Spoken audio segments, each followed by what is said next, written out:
आदमी को किन परिस्थितियों में कैसे काम करना चाहिए, वो काम करना अगर नहीं आता तो पेपर पास बिल्कुल नहीं होगा।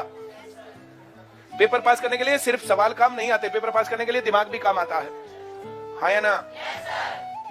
तो हर एक आदमी की सिचुएशन अलग अलग है। किसी आदमी को सुबह उठ के रोटी खानी अच्छी लगती है, किसी आदमी को सुबह खानी अच्छी नहीं लगती है, किसी को दिन में खानी अच्छी लगती है, किसी को दिन में खानी अच्छी नहीं लगती है, हाँ या ना?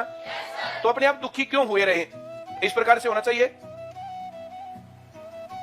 और ये स्मार्टनेस का क्राइटेरिया है कि जो तुम लोगों ने अपना काम चला लिया, दूसरे को पता भी नहीं चला, हाँ या ना? Very good. एक क्लास से दूसरी क्लास के बीच में इतना, और पेपर के टाइम पर भी यही। तुम्हारा पेपर कहां है, वहां पर कुछ खाने पीने का मिलेगा कि नहीं मिलेगा, इस प्रकार की अपनी पहले से तैयारी रखनी चाहिए। और आदमी को यह पता होना चाहिए, पेपर देने जब तुम जाओ, पेपर देने से एक हफ्ता पहले एनर्जेटिक खाना शुरू कर देना चाहिए थोड़ा सा, क्योंकि पेपर में एनर्जी टूटती है। और जिस दिन पेपर देने जाओ तो सुबह भी खूब रगड़ के जाना चाहिए और कुछ खा के वहां भी लेके जाना चाहिए, ताकि पेपर में घुसने से थोड़ी पहले खा ले। बिल्कुल एट ए टाइम भी नहीं खाना चाहिए, आधे घंटे पहले तो वो खाम के पता चला कैसी निकलती जा रही है। यह हंसने की बात नहीं है। अगर तुम पेपर सही से तैयारी करते तो यहां पर भी तुम्हारा दिमाग खाली हो जाता होगा पेपर करते। पेपर पूरा करते ही भूख लगती है बहुत जोरदार, अगर तुम सही पेपर करते हो और तुम्हारी बॉडी की फंक्शनिंग सही है तो, हाँ या ना? उतनी भयंकर भूख वैसे लगी नहीं सकती जितना पेपर निपटाते ही लगती है। हम टोटल फूड जितना खाते हैं, टोटल फूड, उस टोटल फूड का 80% दिमाग कंज्यूम करता है, हाँ या ना?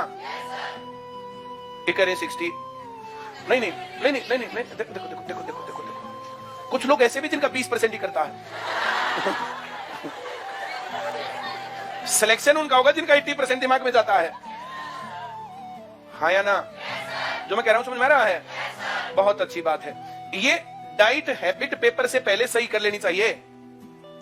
एग्जांपल देता हूं, बहुत बढ़िया। सुशील कुमार फाइनल में हार गया था, ओलंपिक में गोल्ड मेडल लेते लेते रह गया। जिससे हारा उसको कई बार हरा रखा था, तो जब वो फाइनल हो रहा तो फाइनल होने से पहले तो ये था ना कि उसके साथ है, भला इसको तो अभी 4 पटकनी देगा और हरा देगा, लेकिन उसको डिहाइड्रेशन हो गया। डिहाइड्रेशन, पानी वानी की कमी नहीं होती, एनर्जी की कमी हो गई। पेपर के लास्ट में एनर्जी की कमी हो जाती है। जो मैं कह रहा हूं समझ में आ रहा है या नहीं आ रहा है? स्टेट के पेपर थे, पहले दिन था पीआरटी का और टीजीटी का, और दूसरे दिन था पीजीटी का। हम अपना सारे भरा करते थे। हम अपने पेपर पास नहीं कर सकते, बच्चों ये करवाएंगे, गलत सोच नहीं है। तो पहले एक पेपर और फिर दूसरा पेपर, 2 पेपर। अब 3 घंटे का एक पेपर, 3 घंटे का दूसरा पेपर, 1 घंटे का, 1.5 घंटे का, 2 घंटे का बीच में गैप। जो मैं कह रहा हूं समझ में आ रहा है? खाने का बीच में कुछ मिला ही नहीं। पहला पेपर ही दिमाग चाट देता है, दूसरे पेपर में टोटली ब्लैंक, सारे सवाल आते हुए रह गए, उतना एनर्जी का काम दिमाग ने किया ही नहीं। कई बार सपनों में जब दबते हैं ना, सपनों में तो ये लगता है कि भाग लेना, तो भागा नहीं जाता, लेकिन ऐसे सपने आते, डरावने सपने कि भागने का मन है लेकिन भाग नहीं रहे। वही काम पेपर में भी होता है। अब तुम वहां जाके अपनी गलती अपने आप करके अपने ऊपर एक चांस को मिस करोगे, या तुम दूसरों की गलतियों से सीख के कर लोगे उस काम को।